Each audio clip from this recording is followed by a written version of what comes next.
on DC News Now. A crash in Maryland kills a teen. Witness describing a dramatic scene as sending a car spinning, hitting another car and utility pole in Montgomery County. And you want to brace for the cold out there as we look ahead towards tomorrow. And it's going to feel even colder than these high temperatures. All the latest coming up. Don't miss out on free money, the app making it easier to cash in on class action lawsuits. 4 local pups making it to the championship. So it was 1 day of filming, but 3 days of puppy chaos. Oh, we're so excited. We're so proud of her. Meet the dogs playing in this year's Puppy Bowl. You're watching the station covering all of the DMV. This is DC News Now. Hi, everyone. Thank you for joining us today for DC News Now at 9 o'clock. I'm Chris Flanagan. And I'm Susan Tran. A 2-car crash in Maryland, killing a 15-year-old girl. 2 other passengers in the car were all taken to the hospital, with 1 person in critical condition, while the 2 drivers will be okay. The DC News Now's Yamari Sase in Montgomery County tonight, where the crash also took out a utility pole. And Yamari, has the road reopened yet? Yeah, the road has been closed down for hours, and they say they won't reopen it until about another 2 hours. But as you can see, crews are still working out here tonight. They're trying to repair that utility pole. And then I also spoke to one of the witnesses who said he ran outside immediately when he heard what happened. He said he's devastated and still shaken up.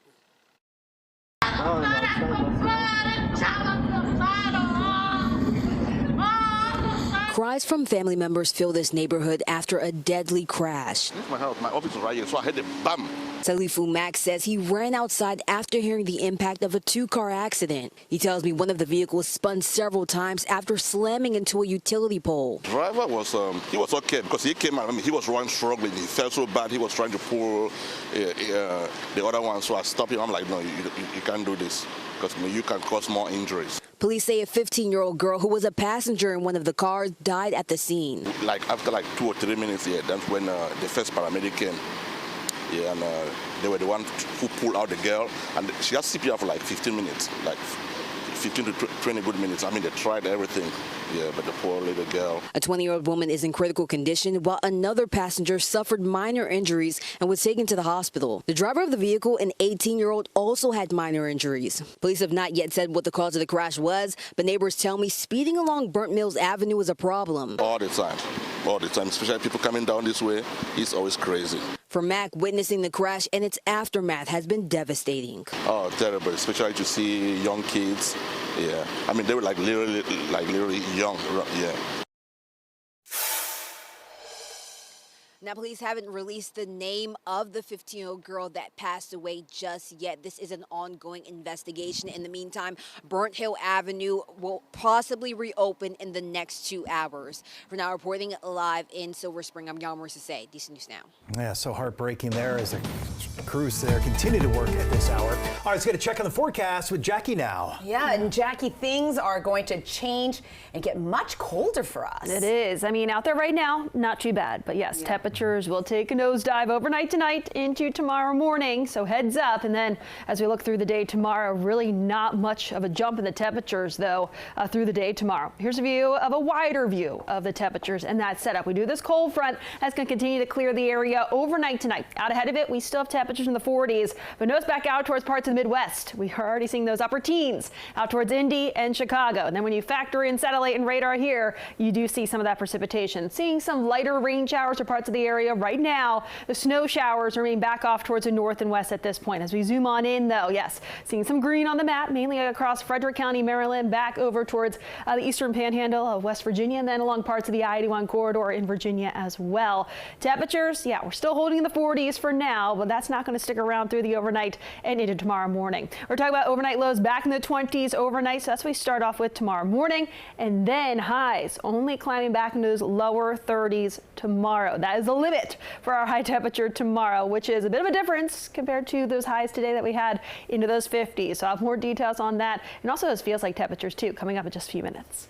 Jackie, we'll see you then. Right now, a widespread Verizon outage continues, making it difficult to make phone calls, which is especially concerning if there's an emergency. A monitoring service called Down Detector says at the height of the outage, nearly 200,000 people from coast to coast reporting problems on Verizon. It's now down to about 32,000. Officials in the district say it led to some 911 calls not being able to get through. They're asking people to use a landline or go to your nearest police or fire station to report an emergency. Now, once the outage is fixed, Apple telling its users turn on airplane mode for about 15 seconds, then reconnect to the network. New tonight out of Maryland, 2 people arrested for arson. One suspect, a woman we interviewed back when the fire damaged that Charles County business. We spoke to Ashley Ellis, and you can see her right here on your screen from last October. At the time, she was working there at the hookah lounge and cigar bar and showed us the damage. But the state fire marshal says that she's charged with setting the fire and burglary along with Sean Justice. Investigators saying that Justice admitted to starting the fire, but that it was Ellis who encouraged him and planned it as well. And the whole thing was motivated by a personal relationship. A figure skater has been competing with such a heavy heart since losing his parents last year in that midair collision over the Potomac. Max Nomoff just made the Olympic team and says it is a tribute to his parents, who were 2-time Olympians for Russia. The 24-year-old holding photos of his mom and dad and breaking down in tears after his performance this weekend to send him to the Winter Games. He says it felt like they were right there with him. The Russian pair skaters taught their only child how to glide onto the ice around age 3. And Max says it makes making the team not only a dream for him, but his parents as well. Making the Olympic team is such an honor, but me finding like the courage and strength to actually go there and compete and do my job, that just brought tears to my eyes. Max says he is also looking forward to a hockey game while he's there in Milan to watch one of his favorite players from his favorite team, the Washington Capitals. DC News Now is your local election headquarters, and the race for DC's next mayor, it is heating up. Former at-large council member Kenyon McDuffie officially announcing his bid through a social media post. McDuffie spent 13 years on council, leading on economic development and business issues. He says he plans to use his experience as a civil rights attorney to fight back against federal interference. Too many residents in DC right now living in fear, who are scared to come out of their homes. The ICE raids have to stop. You can learn more about McDuffie as well as the other candidates running for mayor on our website, dcnewsnow.com. In Virginia, the mayor of Fairfax City saying she is not running for re-election. Catherine Reed has served 2 terms. In her announcement, she says the office is broken. Reed became the city's first female mayor back in 2022. Now to the House of Delegates race in Virginia. There is now another Beluva representing the 11th district. Gretchen Beluva winning the special election for her husband's seat. David Beluva recently stepping down to join Governor-elect Abigail Spanberger's administration. Now, Gretchen beat Republican Adam Wise with about 69% of the votes. There were just 5,100 ballots cast out of the 4,300 registered voters. Meanwhile, early voting for another special election for the 17th district, that ends on Saturday. The seat also recently vacated by another member joining the incoming Spanberger administration. Election day is Tuesday.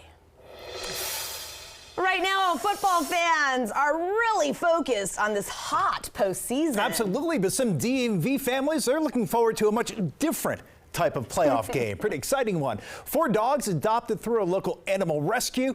They will hit the field for the always entertaining annual Puppy Bowl. So how do these pups get to play on this national stage? DC News Now's Ben Dennis fetching the story for us from one of the furry athletes. It's playtime in Alexandria, Virginia. Twig enjoys downtime after running several play calls in October during the filming of the annual Puppy Bowl, set to air Sunday, February 8th at 2 p.m. Now a professional athlete. I know, we're so excited. We're so proud of her. And at 8 months, weighing 35 pounds, Twig, one of 4 DC area dogs on the starting roster for the Puppy Bowl. Twig's mom, Shandon Pingalori, says the local animal rescue Operation Paws for Homes called and asked if Twig could be nominated to play in the Puppy Bowl. There's no tryout process here, correct? Irene Skricky says this year's game is the 11th Puppy Bowl to include dogs adopted through Operation Paws for Homes. The hope is that it brings attention to the potential that you can get a great puppy from rescue. You don't have to go to a breeder. You don't have to go to a pet store. Other pups set to make their screen debut include those with special needs, like Patty from Prince George's County. He's missing both eyes. I think a lot of people feel that rescue dogs are damaged in some way. There's something wrong with them. And, that's just not true. Blue 42, ready, set, break.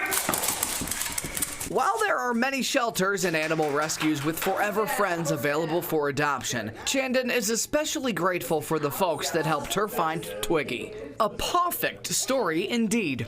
They're all just like the most energetic and passionate people about animals, which is just so refreshing to be around. In Alexandria, Virginia, Ben Dennis, DC News Now.